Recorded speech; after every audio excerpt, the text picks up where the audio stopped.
ఓం నమో వెంకటేశాయ. ఏకత్ర భూతోన్నయన సర్వత్ర స్థిరా వ్యయన గోవింద గోవింద. స్వకర్మణ సాధితదేహబంధం స్వజన్మనా సాధితమోహవృందం స్వలాలసా స్వాదిత సౌఖ్యలేశం స్వభావనా స్వాదపరం విధత్స్వ అని అఖిలాండకోటి బ్రహ్మాండ నాయకుడు దేవదేవుడు శ్రీ వెంకటేశ్వర స్వామి వారిని భక్తిగా ప్రార్థించుకుంటూ శ్రీశుకుల వారు ఉపదేశం చేసిన శ్రీమద్భాగవతం యొక్క అధ్యయన కార్యక్రమాన్ని మనం ప్రారంభించుకుందాము. ప్రారంభంలో యథాప్రకారం ప్రార్థనా శ్లోకాలను చదువుకుని కార్యక్రమానికి మంగళాచరణం చేసుకుందాం. శ్రీ గురు ప్రార్థనా. గురుర్బ్రహ్మా గురుర్విష్ణు గురుర్దేవో మహేశ్వరః గురుః సాక్షాత్ పరం బ్రహ్మ తస్మై శ్రీ గురవే నమః. శ్రీనివాస ప్రార్థనా.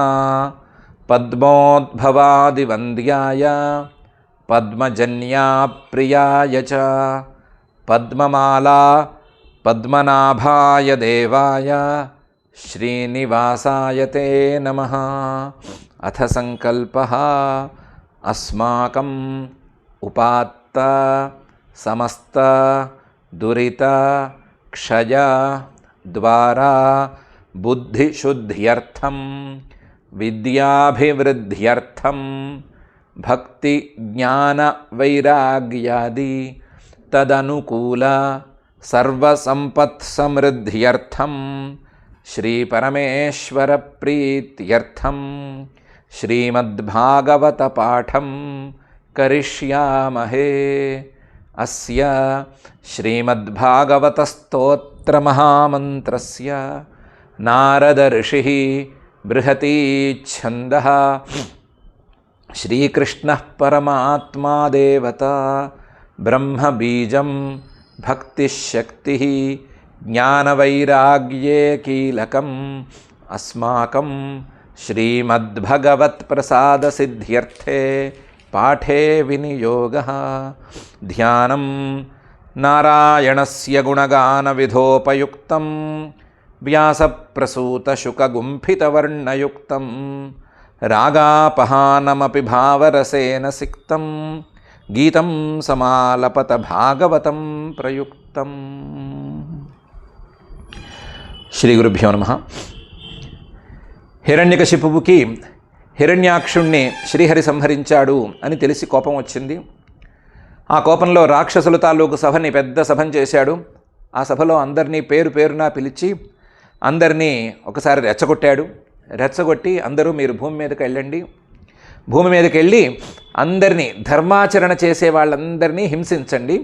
ధర్మబలం తగ్గిపోతే మన తమ్ముణ్ణి సంహరించినటువంటి దేవతల తాలూకు అసలు బలమైనటువంటి ఆ శ్రీమన్ మహావిష్ణువు యొక్క బలం తగ్గిపోతుంది. తగ్గిపోతే నేను అతన్ని సంహరిస్తాను అని బీరాలు పలికాడు. బీరాలు పలికితే వాళ్ళందరూ నిజమన్గామోస్ అనుకుని భూమికి పరిగెత్తారు. ఎక్కడెక్కడో ఉండేవాళ్ళు రాక్షసులు, పాతాళాల్లో ఉండేవాళ్ళు, అక్కడ ఉండేవాళ్ళు, ఇక్కడ ఉండేవాళ్ళు రాక్షసులందరూ కూడా భూమికి పరిగెత్తారు. పరిగెత్తి నానా హంగామా సృష్టిస్తున్నారు. ఈ లోపల హిరణ్యకశిపువు ఆలోచించాడు. ఆలోచించి తపస్సు లేనిదే నాకు బలం రాదు, తపోబలం లేనిదే ఏ పని ముందుకు సాగదు, అందువల్ల తపస్సు చేయాలి అని అనుకున్నాడు. దానికంటే ముందు చేయాల్సిన పని, ప్రధానమైన పని ఒకటి ఉంది అని అనుకుని ముందు హిరణ్యకశిపుః భ్రాతుః సంపరేతస్య దుఃఖితః కృత్వా కటోదకాదీని భ్రాతృపుత్రాన్ అసాంత్వయత్ అనే తీరులో ఆ పని చేశాడు.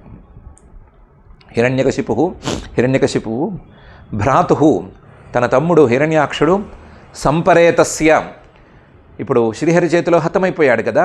ఆ హతమైపోయిన వాడికి దుఃఖిత బాధపడుతూనే కటోదకాదీని కృత్వా ఆ వెళ్ళిపోయిన వాడికి ఇవ్వాల్సినటువంటి నీళ్లు, ఆ వెళ్ళిపోయిన వాడికి చేయవలసినటువంటి ఔర్ధ్వదేహిక క్రియలు వీటన్నిటినీ చేశాడు, దగ్గరుండి చేశాడు.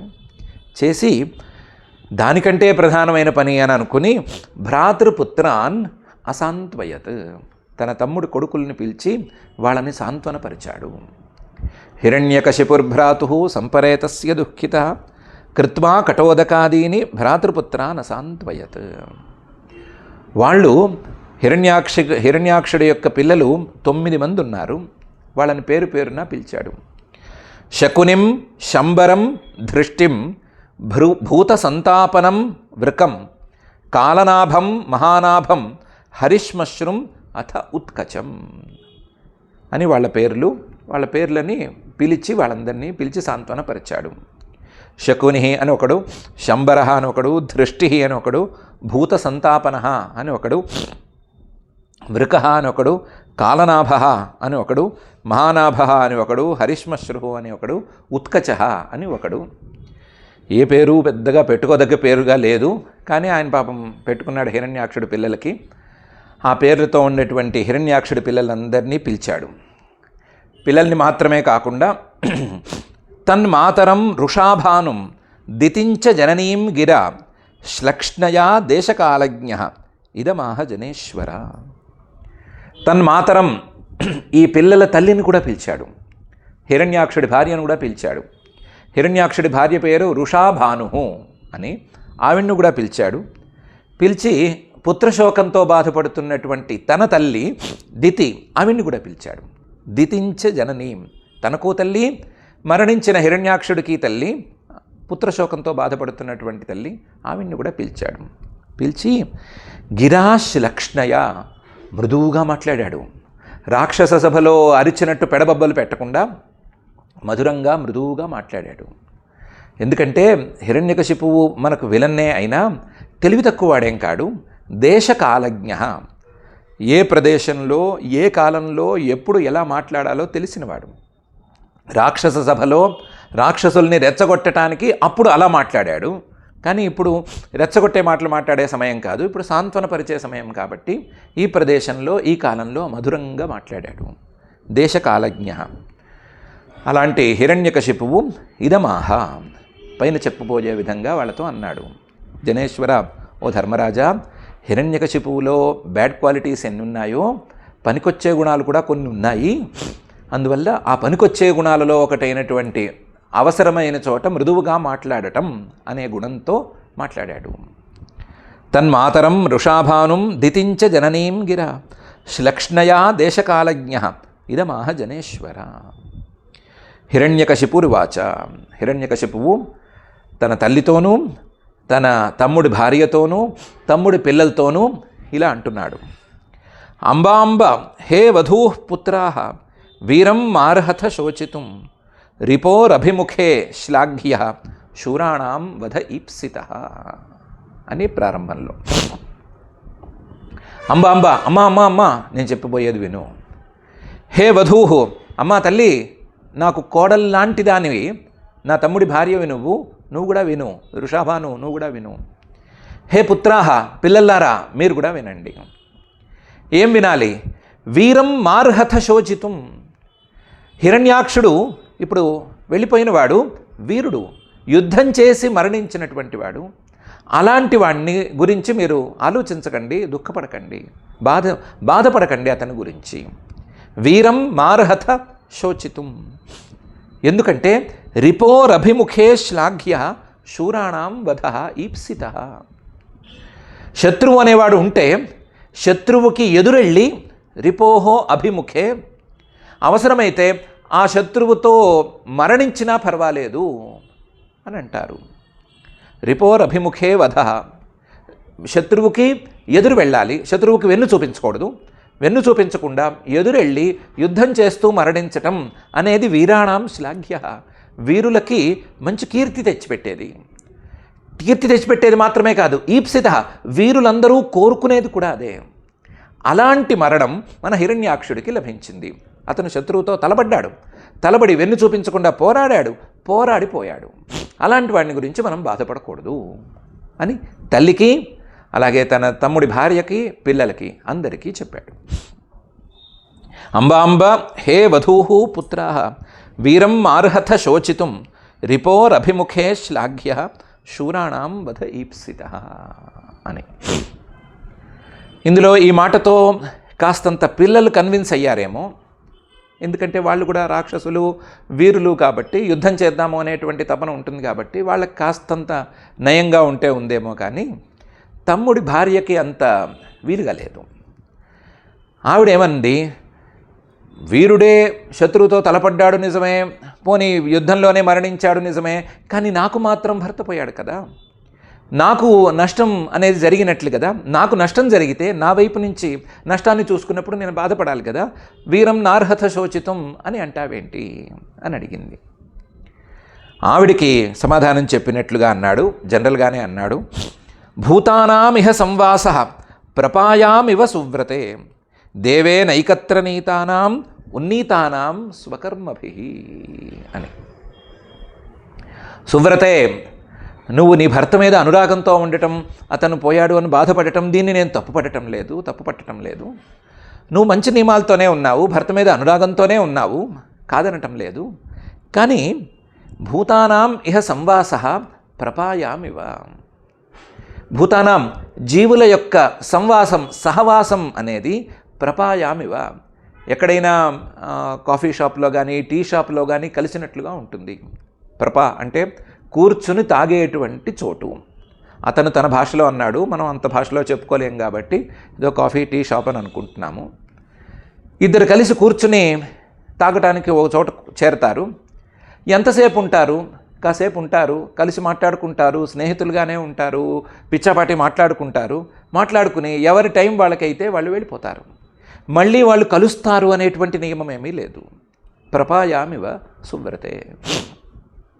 వాళ్ళిద్దరూ అక్కడికి ఎలా చేరారు అంటే దేవేన ఏకత్ర నీతాః, వాళ్ళు చేసుకున్నటువంటి ప్రాచీన కర్మ వాళ్ళని ఒకచోట చేర్చింది. అలాగే ఏ ఇద్దరు జీవులనైనా సరే కలిపి కాసేపు కూర్చోపెట్టేది వాళ్ళిద్దరూ చేసుకున్నటువంటి ప్రాచీన కర్మ, ఇంతకుముందు వాళ్ళు చేసుకున్నటువంటి కర్మ. అది శుభకర్మ అవ్వచ్చు, పాపమైనా కావచ్చు, వాళ్ళిద్దరినీ కలుపుతుంది. ఉన్నీతానాం స్వకర్మభి, అదే కర్మ వాళ్ళని విడదీసేస్తుంది కూడా. విడదీసి ఎక్కడ వాళ్ళని ఇంకో చోటకి పారేస్తుంది, ఒక చోట ఉన్న వాళ్ళని ఇంకో చోటకి పారేస్తుంది. ఒకసారి కలిసినంత మాత్రాన్ని వాళ్ళని కలిపి కుట్టే ఉంచుతుంది అనేటువంటి నియమం ఏమీ ప్రాచీన కర్మకు లేదు. ఆ ప్రాచీన కర్మ కలుపుతుంది, విడదీసి ఎక్కడో పారేస్తూ ఉంటుంది. దానికి నియమం ఏమీ లేదు. దానికి బాధ్యత కూడా ఎవరిది కాదు, కర్మ చేసుకున్నటువంటి జీవుడిదే బాధ్యత. స్వకర్మభి, ఎవరికి వాళ్ళు చేసుకున్నారు. ఇది ఎవరికి వాళ్ళు చేసుకున్న దానికి ఫలితం అనుభవిస్తున్నారు కాబట్టి ఎవరిని తప్పు పట్టేందుకు లేదమ్మా. అందువల్ల నువ్వు బాధపడవద్దు. మీరిద్దరూ కలిసి ఉండటానికి మీరిద్దరూ ఏదో పుణ్యమో పాపమో చేసుకున్నారు కాబట్టి కలిశారు. ఆ కర్మలో మళ్ళీ తేడా వచ్చింది, మీరిద్దరూ ఇప్పుడు విడిపోయారు, అంతే అనుకుని కాస్త సాంత్వన పడాలమ్మా, బాధపడకూడదు అని తమ్ముడి భార్యకి చెప్పినట్టుగా చెప్పాడు. జనరల్గా కూడా మంచి మాటే చెప్పాడు. భూతానామిహ సంవాస ప్రపాయామివ సువ్రతే. ప్రపా అనే మాట పక్కన పెట్టేసిన ఇద్దరు జీవులు కలవటం అనేది వాళ్ళ యొక్క ప్రాచీన కర్మల ద్వారా జరుగుతుంది.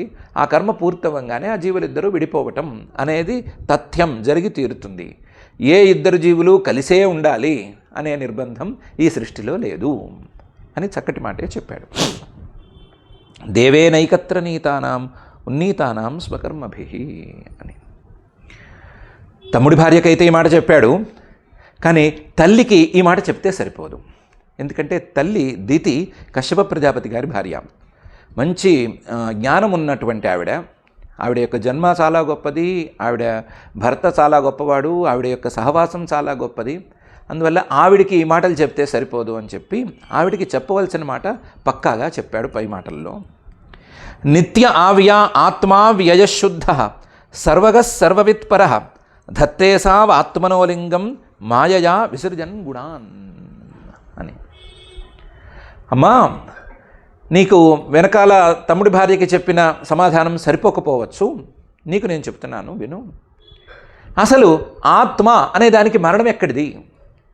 ఆత్మకి మరణమే లేనప్పుడు ఆ మరణానికి మనం దుఃఖించవలసింది మాత్రం, బాధపడవలసింది మాత్రం ఏముంది?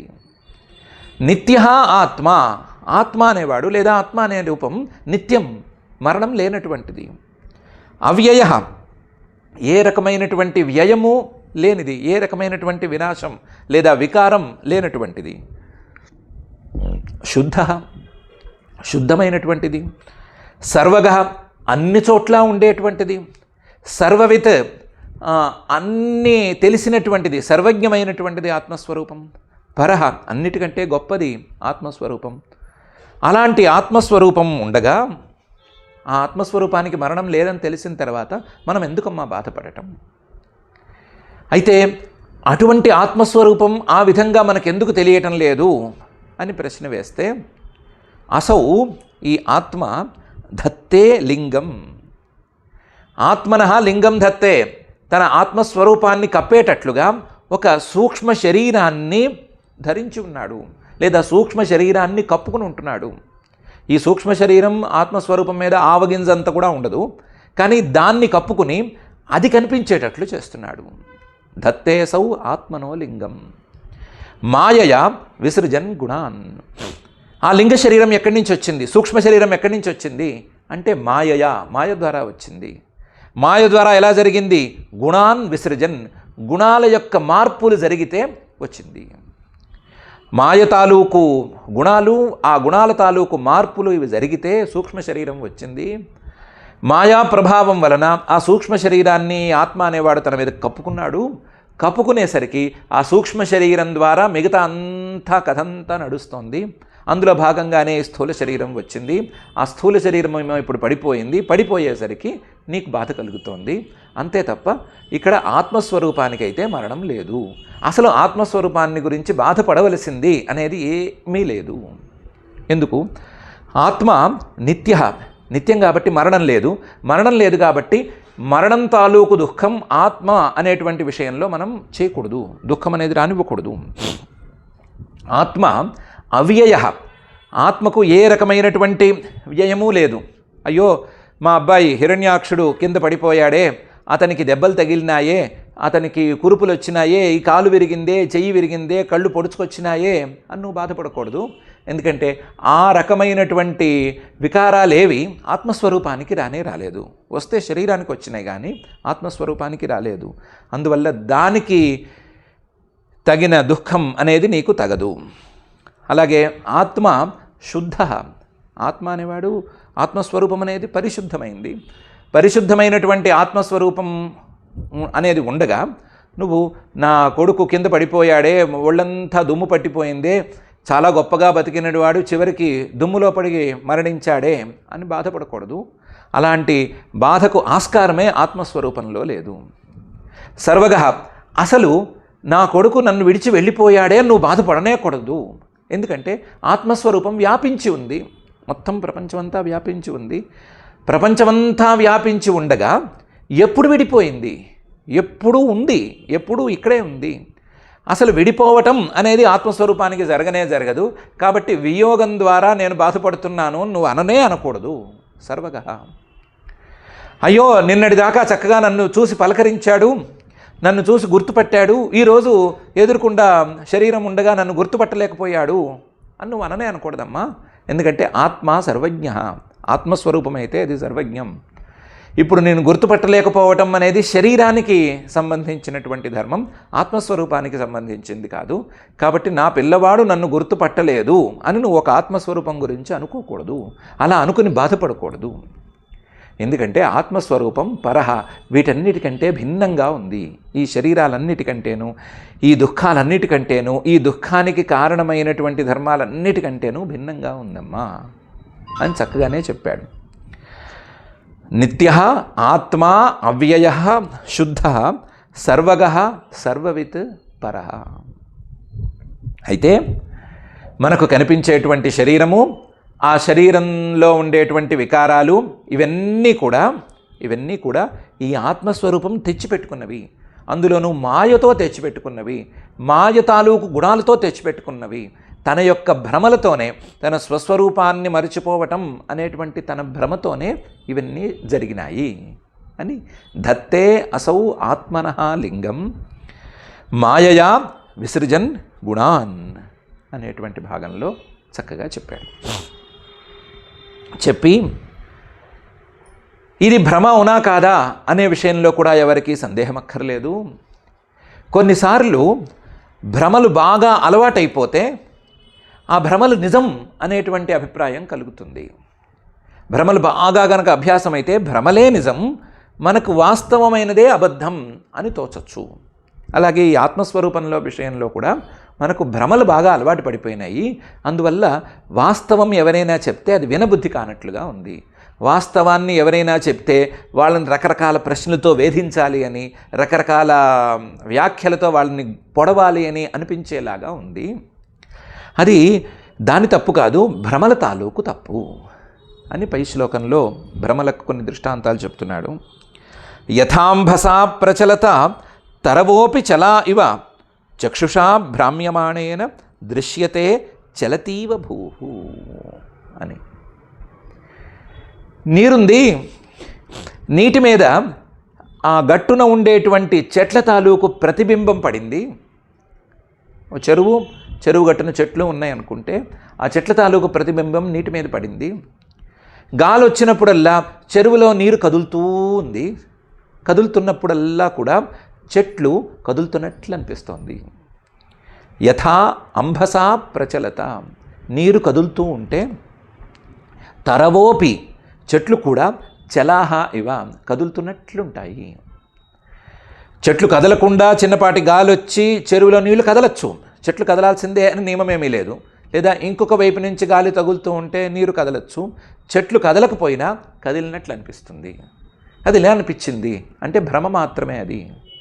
ఈ చెట్లని ప్రతిబింబంలోనే చూడటం అభ్యాసం అయిపోయినటువంటి వాడికి, ఆ నీటిలో మాత్రమే చెట్లు చూడటం అనేది అలవాటు అయిపోయిన వాడికి నీళ్లు కదులుతున్నప్పుడల్లా చెట్లు కదులుతున్నట్లే అనిపిస్తుంది. కానీ చెట్లు స్థిరంగా ఉన్నాయి, కదలట్లేదు అంటే నమ్మబుద్ధి కాదు.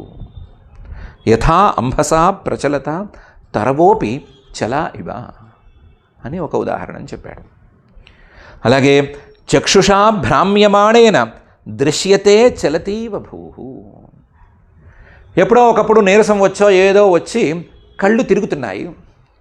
కళ్ళు తిరుగుతుంటే కళ్ళు తిరుగుతున్నాయి అని అనిపించదు, ప్రపంచమే గిర్రును తిరుగుతున్నట్టు ఉంటుంది.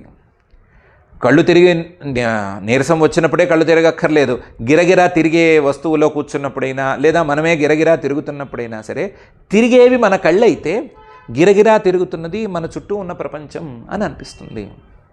చక్షుషా భ్రామ్యమాణేన, కన్ను తిరుగుతూ ఉంటే కళ్ళు తిరుగుతూ ఉంటే దృశ్యతే చలతీ ఇవ భూహు, భూమి కూడా మన చుట్టూ ఉన్న భూమి కూడా తిరుగుతున్నట్లు అనిపిస్తుంది. ఈ తిరుగుడు అనేది ఎక్కడి నుంచి వచ్చింది అంటే మన వ్యవహారంలో అయితే భూమి గుండ్రంగా ఉంది తిరుగుతుంది ఆ వ్యవహారంలో కాదు. మన వ్యవహారంలో స్థిరంగా ఉన్నటువంటి భూమి మన కళ్ళు తిరుగుతున్నప్పుడు తిరుగుతున్నట్లుగా ఉంది. అంటే తిరుగుడు ఎక్కడుంది? కళ్ళలో ఉంది. కానీ ఎక్కడ కనిపిస్తోంది? భూమి మీద కనిపిస్తోంది. అంటే గ్రాహకంలో ఉండేటువంటి, గ్రాహకం అంటే ఇంద్రియంలో ఉండేటువంటి ఈ తిరుగుడు అనేటువంటి గుణమో దోషమో ఏదో ఒకటి, అది గ్రాహ్యం అంటే తెలుసుకునేటువంటి వస్తువు మీద ఆపాదించబడుతోంది.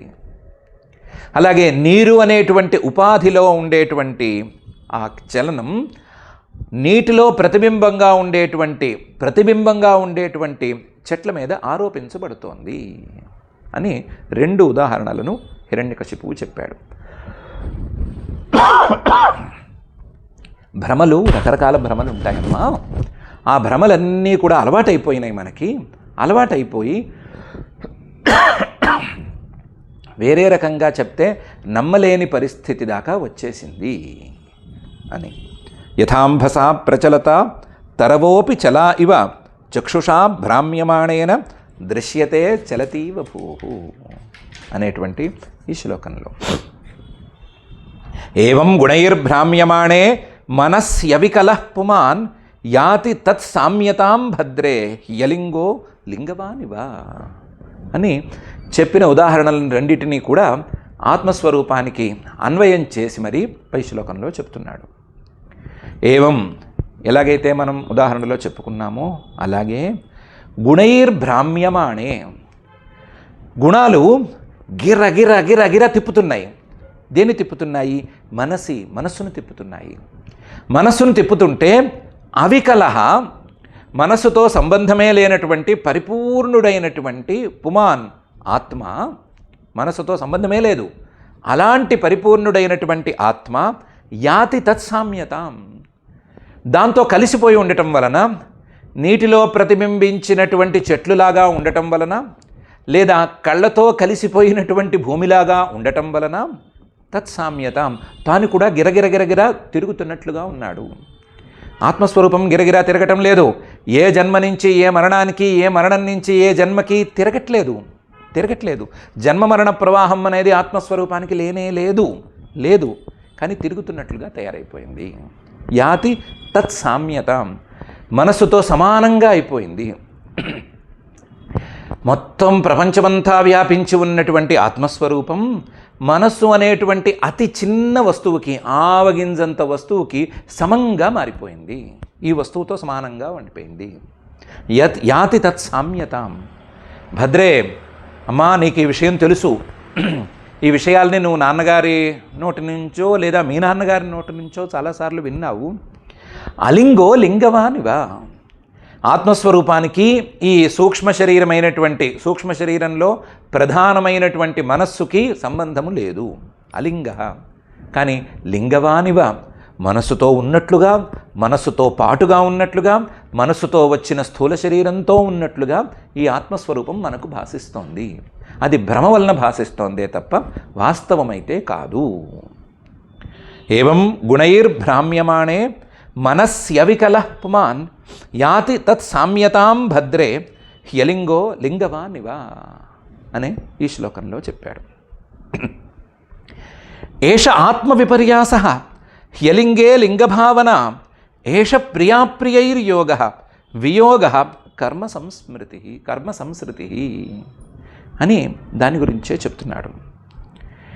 ఏష, ఇప్పుడు మనం చెప్పుకున్నది ఆత్మవిపర్యాసః, వేరే రకంగా ఉండవలసినటువంటి ఆత్మస్వరూపం వేరే రకంగా మారిపోవటం. ఆత్మవిపర్యాస, ఆత్మస్వరూపం మారిపోవటం అంటే ప్రాక్టికల్గా చూసుకున్నప్పుడు లేదా మనం వ్యవహారపరంగా చూసుకున్నప్పుడు ఆత్మవిపర్యాస, ఆత్మే మారిపోతుంది. సర్వగంగా అన్ని చోట్ల ఉండవలసినటువంటి ఆత్మ ఒకచోటే ఉండిపోతుంది. సర్వజ్ఞంగా ఉండవలసినటువంటి ఆత్మ ఏదో కొన్ని విషయాలను మాత్రమే తెలుసుకుంటోంది. మాయతో సంబంధం లేకుండా ఉండవలసినటువంటి ఆత్మ మాయతో వచ్చిన గుణాలతో కలిసిపోయి మరీ కనిపిస్తోంది అనేది ఆత్మ విపర్యాస. ఇది ఎలా వచ్చింది అని వెతికితే ఒక చోట ఆగితే, ఆ వెతుకులాటలో ఒక చోట ఆగితే అలింగే లింగ భావన, తాను కాని సూక్ష్మ శరీరం మీద లేదా తాను కాని శరీరం మీద తాను అనేటువంటి భావన, అలింగే లింగ భావన. నాకు సూక్ష్మ శరీరానికి, నాకు శరీరానికి ఏ సంబంధం లేదు అని తెలుసుకోవలసిన చోట నేనే శరీరాన్ని, సూక్ష్మము స్థూలము అన్నీ నావే అని అనుకోవటమే కారణం అని చెప్పొచ్చు.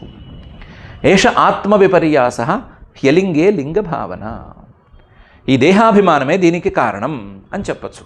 ఒక చోట ఆగితే అక్కడ చెప్పచ్చు. ఎలాగా? ఏష ప్రియాప్రియైర్యోగో వియోగ.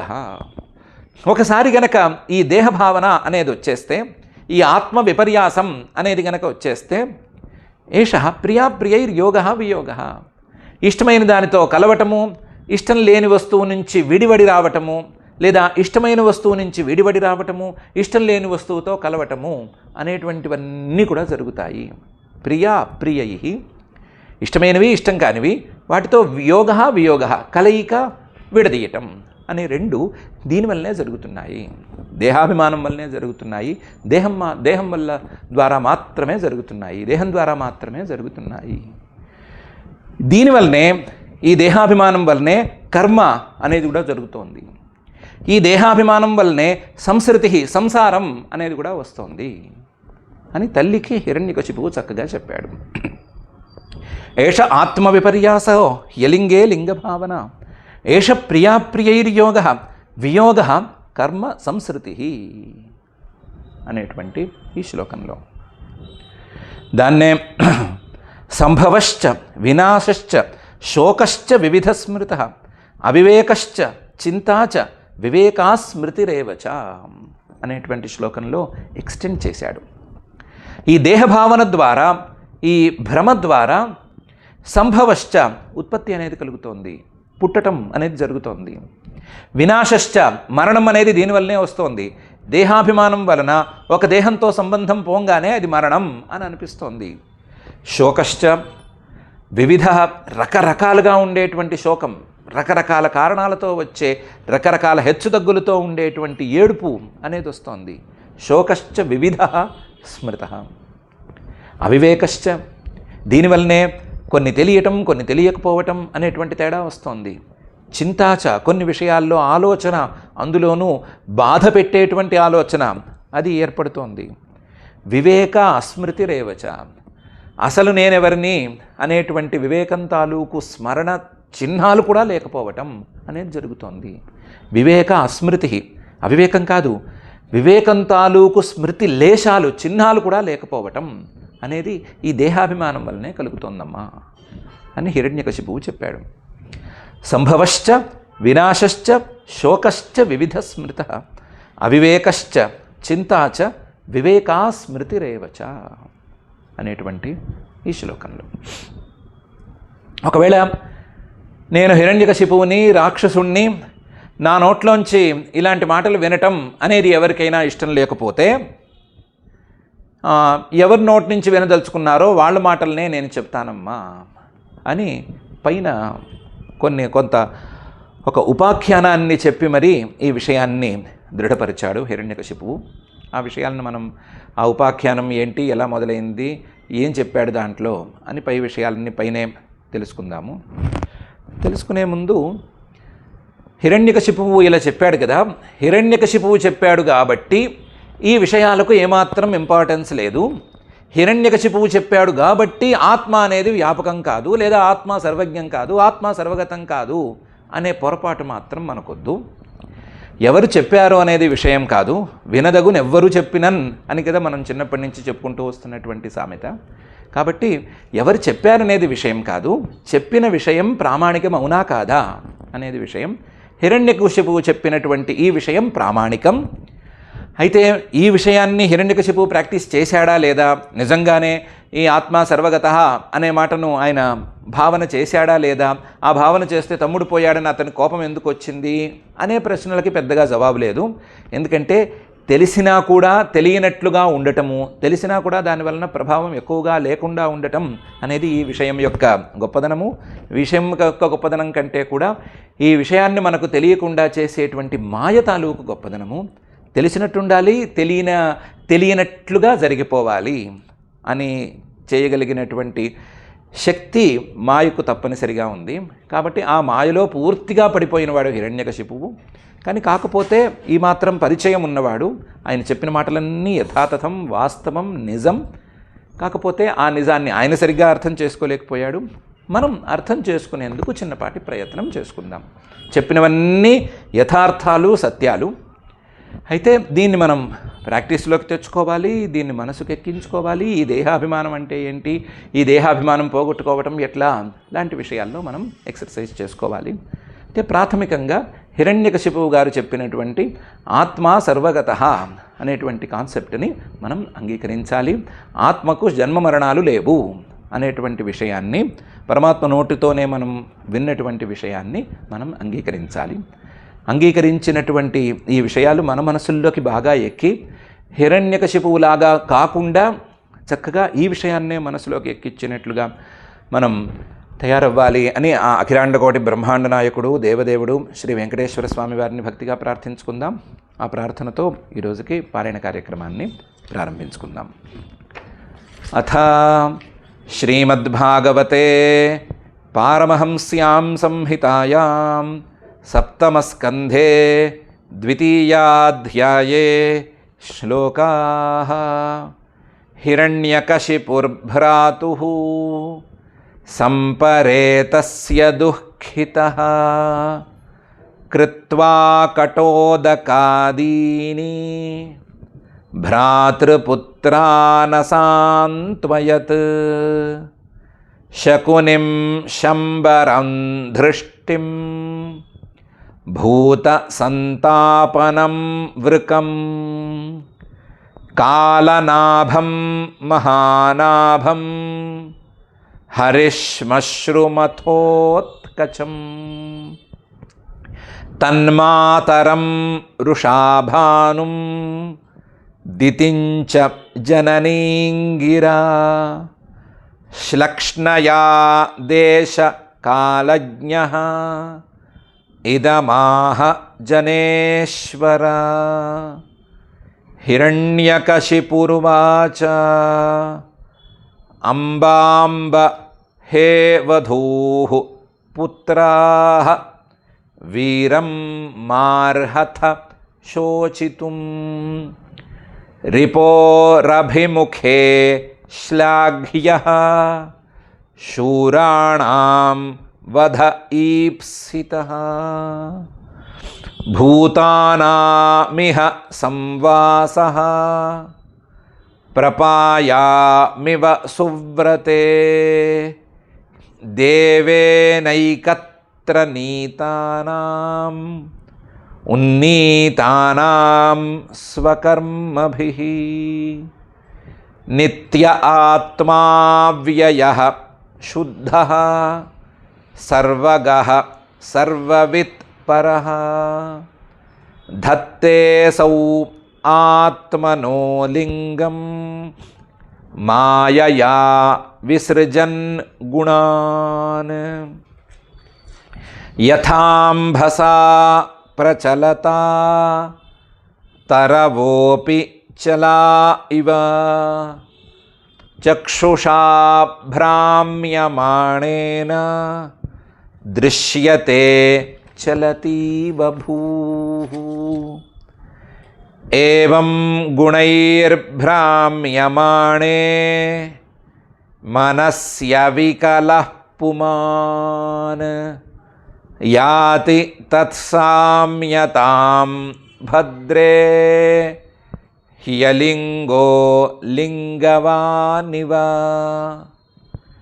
एष आत्मविपर्यासो ह्यलिङ्गे लिङ्गभावना। एष प्रिया प्रियैर्योगो वियोगः कर्म संसृतिः। संभवश्च विनाशश्च शोकश्च विविधः स्मृतः। अविवेकश्च चिन्ता च विवेका स्मृतिरेव च। इति श्रीमद्भागवते पारमहंस्यां संहितायां सप्तमस्कन्धे द्वितीयाध्याये श्लोकाः। अथ क्षमा प्रार्थना। यदक्षरपदभ्रष्टं मात्राहीनं च यद्भवेत् तत्सर्वं क्षम्यतां देव। नारायण नमोऽस्तु ते। अथ भगवत्समर्पणं कायेन वाचा मनसेन्द्रियैर्वा बुद्ध्यात्मना वा प्रकृते स्वभावात् करोमि यद्यत् सकलं परस्मै नारायणायेति समर्पयामि। अथ लोकक्षेमप्रार्थना। सर्वे भवन्तु सुखिनः सर्वे सन्तु निरामयाः सर्वे भद्राणि पश्यन्तु मा कश्चिद्दुःखभाग् भवेत्। अथ मङ्गलं श्रियः कान्ताय कल्याणनिधये निधयेऽर्थिनां श्रीवेङ्कटनिवासाय श्रीनिवासाय मङ्गलम्।